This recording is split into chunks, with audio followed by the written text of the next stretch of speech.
अस्सलामुअलैकुम। सेहत के हवाले से एक नई वीडियो हाजिर है। आज मैं आपको एक वबाई मर्ज़ के बारे में बताऊंगी जिसका नाम है आशोब चश्म। बेशक आंखें कुदरत का एक अनमोल तोहफ़ा हैं। आंखें ना सिर्फ हमें मुख्तलिफ नज़ारों बल्कि कायनात की हर शय और हर रंग से रोशनास कराती हैं। आंखें हमारे चेहरे का सबसे हसास हिस्सा हैं। इसकी हिफाजत भी इतना ही अहम काम है। आंखों की हल्की सी तकलीफ भी बहुत ज़्यादा अजियत का बायस हुआ करती है। माहौलियाती आलूदगी, गद्दो गुबार और तेज़ रोशनी हमेशा आंखों को मुतासिर किया करते हैं। आशोब चश्म एक आम वकूअ पज़ीर होने वाला मर्ज़ है जो काफ़ी तकलीफ़दा होता है।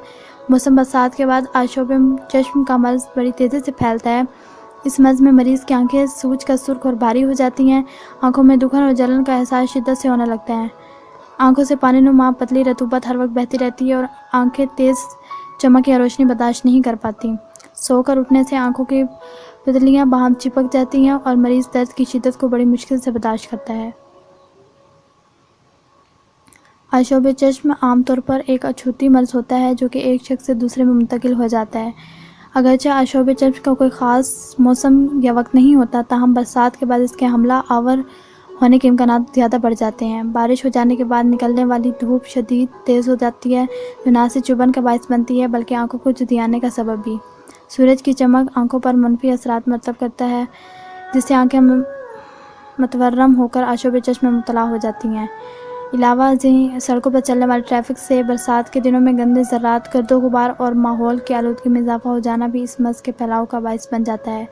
आशोब चश्म का मर्ज़ 7 से 10 दिनों के बाद खुद ही छोड़ जाता है। जब इसकी वबा फैलती है तो बच्चे, बूढ़े, जवान, मर्द और औरतें सभी इसका निशाना बनते हैं।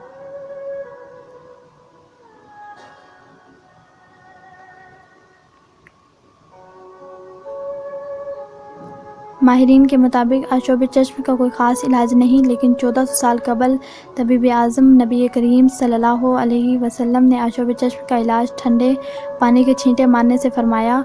दुनिया भर के तमाम मुआलिजीन इस मर्ज़ से निजात के लिए तिब्ब नबवी सल्लल्लाहु अलैहि वसल्लम के इसी इलाज का मशवरा देते हैं। जब किसी को आशोब चश्म हो जाए तो उन्हें एंटीबायोटिक ड्रॉप्स आंखों में इस्तेमाल करने चाहिए।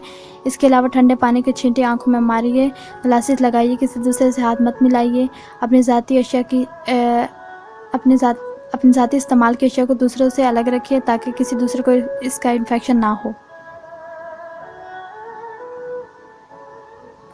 मर्ज़ की शिद्दत और दरपेश नज़र मरीज़ को एंटीबायोटिक ड्रॉप्स इसलिए तजवीज़ किए जाते हैं ताकि मरीज़ को आशोब चश्म के वायरल इन्फेक्शन के बाद बैक्टीरियल इन्फेक्शन ना हो, क्योंकि ये इन्फेक्शन आंखों में पेचीदगी पैदा करता है। इसलिए एंटीबायोटिक्स ड्रॉप्स के इस्तेमाल के बाद सेकेंड इन्फेक्शन का ख़तरा नहीं होता।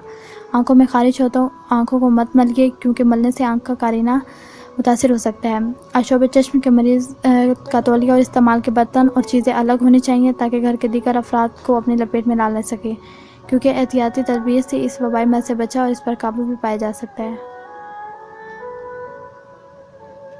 जो लोग मोटरसाइकिल इस्तेमाल करते हैं वो चश्मे और हेलमेट का इस्तेमाल ज़रूर करें। आंखों पर हल्के सब्ज़, स्याह और नीले शीशे वाली ऐनक का इस्तेमाल किए बगैर घर से बाहर ना निकलिए। ऐनक लगाए बगैर मोटरसाइकिल या साइकिल हरगिज़ ना चलाइए, क्योंकि हवा में शामिल ज़रात और धुआं भी आंखों में पड़कर आशोब चश्म का बायस बनते हैं। तेज़ रोशनी और चमकदार चीज़ों की तरफ देखने से परहेज़ करें।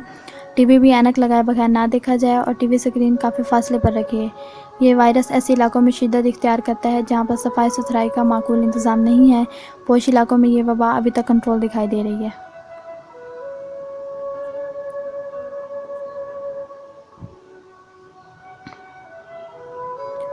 घेकुवार के पत्तों का पानी निचोड़कर आंखों में डालना भी आशोब चश्म के मर्ज़ से छुटकारा दिलाता है। इसके अलावा 1 ग्राम रीठा साफ़ पानी में घिसकर 2 कतरे आंखों में डालना भी मुफीद साबित होता है।